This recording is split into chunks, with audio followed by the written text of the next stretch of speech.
కోవూరు మండల కేంద్రంలోని జెడ్పీ బాలికోన్నత పాఠశాలలో తల్లిదండ్రులు మరియు ఉపాధ్యాయుల ఆత్మీయ సమావేశం నిర్వహించారు. ఈ కార్యక్రమానికి ముఖ్య అతిథిగా కోవూరు ఎమ్మెల్యే వేమిరెడ్డి ప్రశాంతిరెడ్డి పాల్గొన్నారు. ఈ సందర్భంగా ఆమె మాట్లాడుతూ విద్యా సమస్యలను పరిష్కరించడానికి రాష్ట విద్యాశాఖ మంత్రి నారా లోకేష్ బాబు ప్రతిష్టాత్మకంగా ఈ కార్యక్రమాన్ని నిర్వహిస్తున్నారన్నారు. మంత్రి నారా లోకేష్ ప్రతిష్టాత్మకంగా చేపట్టిన ఈ కార్యక్రమానికి మంచి స్పందన ఉందని, ఉపాధ్యాయులను తల్లిదండ్రులను అనుసంధానం చేయడమే మంత్రి లోకేష్ ముఖ్య ఉద్దేశమని అన్నారు. ఈ సమావేశాల వల్ల విద్యార్థుల సమస్యలు ఎప్పటికప్పుడు పరిష్కారమవుతాయని ఆమె అన్నారు. కోవూరు జెడ్పీ బాలికోన్నత పాఠశాలకు ప్రహరీ గోడ నిర్మాణానికి 10 లక్షల రూపాయలు జెడ్పీ నిధులు మంజూరు చేయడం జరిగిందన్నారు. మరో 5 లక్షల రూపాయలతో పాఠశాలల్లోని విద్యార్థులకు మరుగుదొడ్ల నిర్మాణం చేపట్టబోతున్నామని తెలిపారు. అలాగే ఉత్తీర్ణత పొందిన విద్యార్థులు ఉన్నత చదువులకు వీపీఆర్ ఫౌండేషన్ అండగా ఉంటుందన్నారు.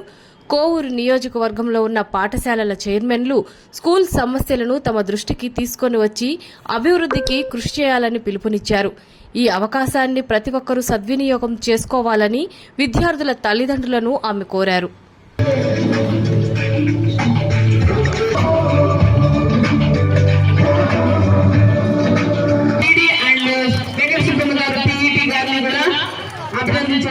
మహిళల పట్ల గౌరవంతో మెలిగేలా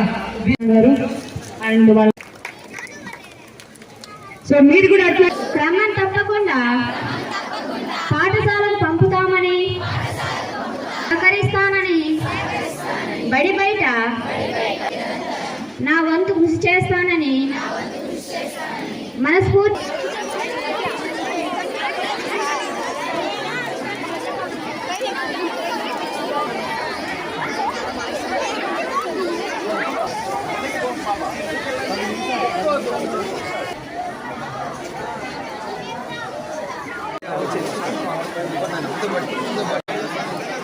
అక్కడ కూడా స్టార్ట్ చేసేమని చెప్పండి.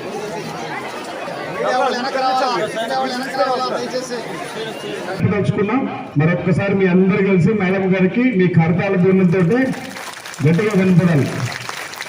So I would like to say everybody, ఇక్కడ ఉన్న వాళ్ళని సభాముఖంగా నేను తెలియజేసుకోవడం ఏంటంటే, రోజు వచ్చి సార్ ఈరోజు నా బిడ్డకి నేను ఇది చెప్పాను, మీరు చెప్పింది నేను చెప్పాను, నెక్స్ట్ ఆ పాపకు నేను ఇలా చెప్పాను కానీ అర్థం కాలేదు, ఏ విధంగా చెప్తే అర్థం అవుతుందని నన్ను అడిగేది.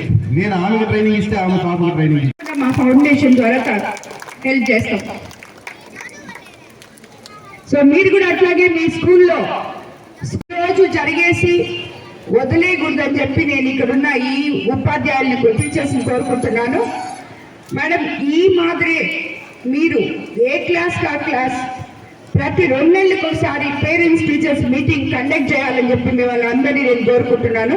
అప్పుడే వాళ్ళ పిల్లలు ఏం చేస్తున్నారో మీరు వాళ్ళకి చెప్పగలరు, వాళ్ళ పిల్లలు ఇంట్లో ఎలా ఉన్నారో వాళ్ళు మీకు చెప్పగలరు.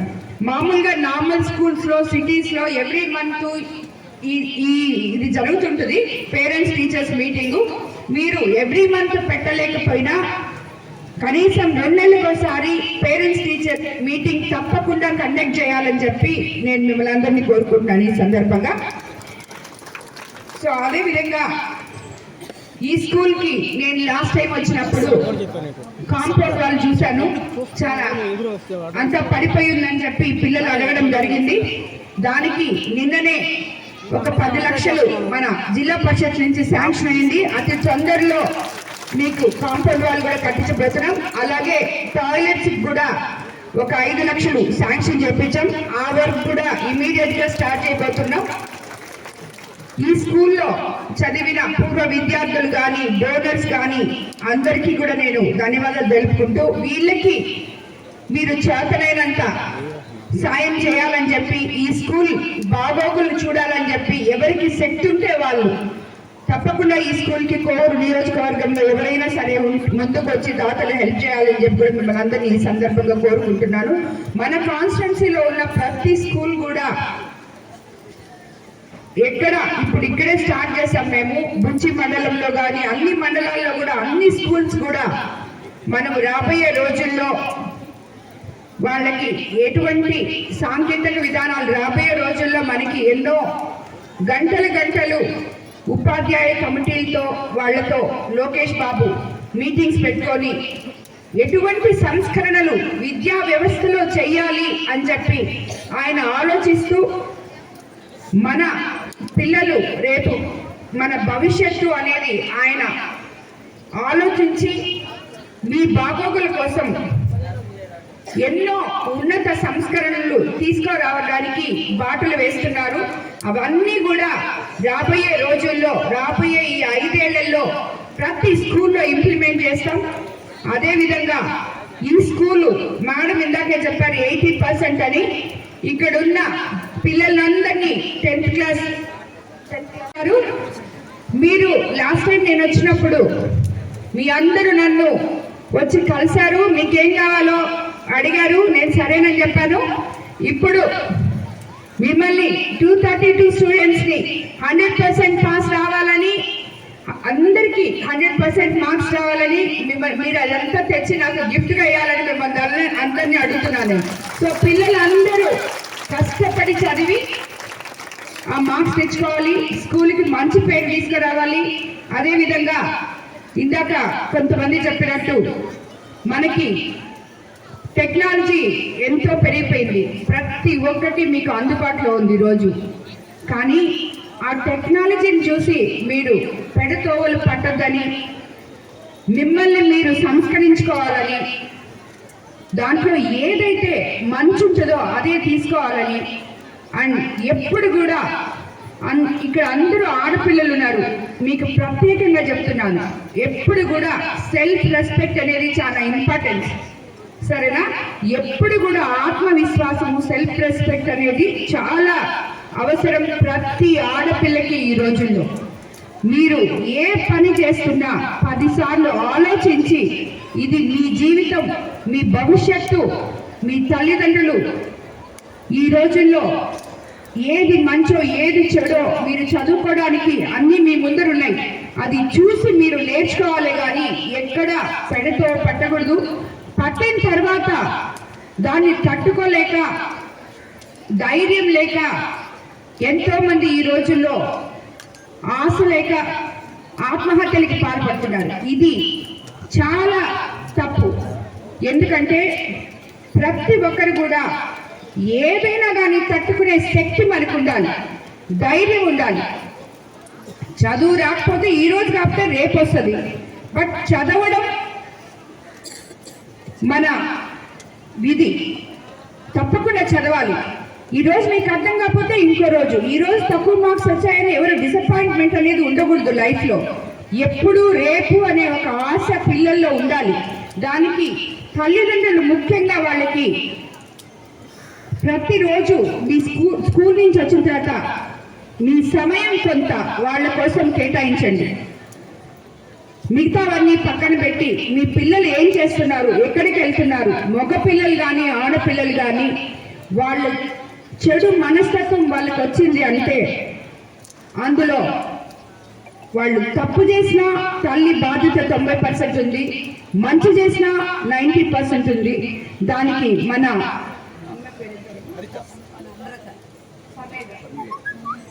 వాళ్ళే ఈ పాపే దాని నుంచి మీ ప్రేమను అతిక్రమించి చెడు దోవలు పట్టరు అని చెప్పి నేను అనుకుంటున్నాను. ఎందుకంటే వాళ్ళ తల్లిదండ్రుల కన్నా ఈ పిల్లల గురించి మీకే ఎక్కువ వాళ్ళ బాగోగులు తెలుసు.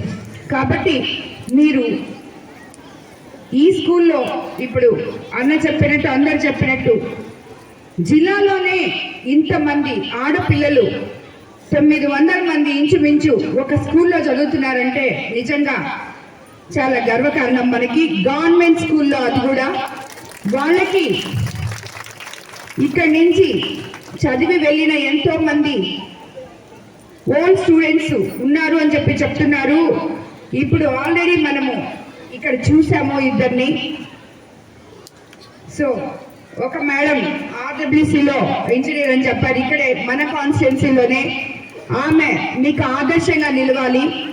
అన్నిటికన్నా ముందు ఆ పాప ఎన్నో కష్టాలు ఓర్చుకొని డెమ్ అండ్ డెఫ్ తోటి, ఫాదర్ లేకుండా వాళ్ళ మదరు, అక్కడ కూడా ఒక మహిళే ఉంది.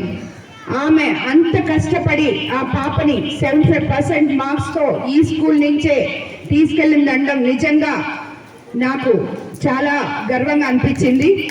అదే కాకుండా ఈ స్కూల్లో ఇంతమంది పిల్లలు తల్లిదండ్రులు అందరూ ఉన్నారు కాబట్టి చెప్తున్నాను, ఆ తల్లి కూతుర్లే మీ అందరికీ ఆదర్శం కావాలని చెప్పి కూడా నేను చెప్తున్నాను.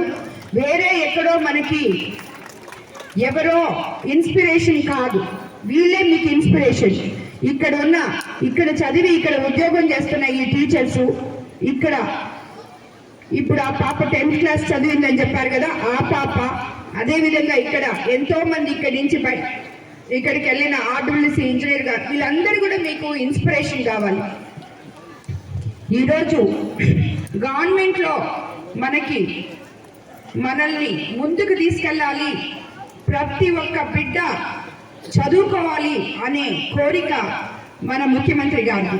దానికి అన్ని వసతులు కలిపి విద్యాబోధనలో ఎన్నో రాబోయే రోజుల్లో మనకి ఇంకా ఎన్నో వసతులు కల్పించడానికి శ్రీకారం చుట్టబోతున్నారు నారా లోకేష్ బాబు గారు విద్యా మంత్రిగా. కాబట్టి ఇవన్నీ కూడా మనకి రాబోయే రోజుల్లో ఇలాంటి పేరెంట్స్ అంటే ఇప్పుడు మేము పేటీ తెలుపుకుంటున్నాను. అదేవిధంగా నేటి బాలలే రేపటి పౌరులు అనేది మనం ఎప్పటి నుంచో వింటున్నాము. యాక్చువల్గా చెప్పాలంటే మీరే మా భవిష్యత్తు. రాబోయే రోజుల్లో ఈ దేశ భవిష్యత్తుని కాపాడాల్సిన బాధ్యత నేటి పిల్లల్లో ఉంది. కాబట్టి మీ జీవితాన్ని మీరు తీర్చిదిద్దుకోవడానికి ఈ స్కూల్ ఒక ప్లాట్ఫామ్. ఇక్కడ మీకు అందరికీ నేను ఒకటి చెప్పదలుచుకున్నాను, ఈ స్కూల్లో ఉన్న టీచర్స్ కానీ పేరెంట్స్ కానీ పిల్లలకు కానీ మనము మన రోజు విధానంలో జీవనం వేరే, జీవితం వేరే.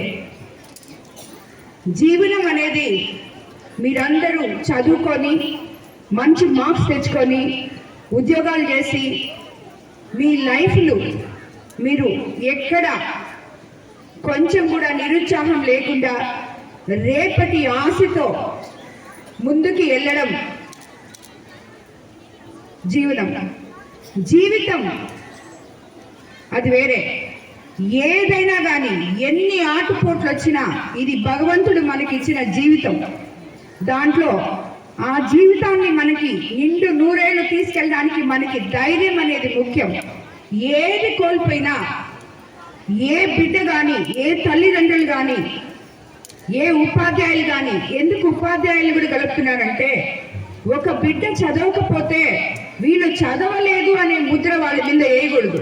వాళ్ళని చదివించగలిగే శక్తి మీకు రావాలి. అదేవిధంగా వాళ్ళని తీర్చిదిద్దే విధానం మీలో మొట్టమొదట ఉండాలి. ఎందుకంటే వాళ్ళు ఇంట్లో ఉండేది, ఈ ఏజ్ ఉన్న పిల్లలు ఇంట్లో ఉండేది చాలా తక్కువ సమయం. మీ దగ్గరే, ఈ స్కూల్లోనే, మీ కనుసన్నల్లోనే వాళ్ళు తిరుగుతూ ఉంటారు.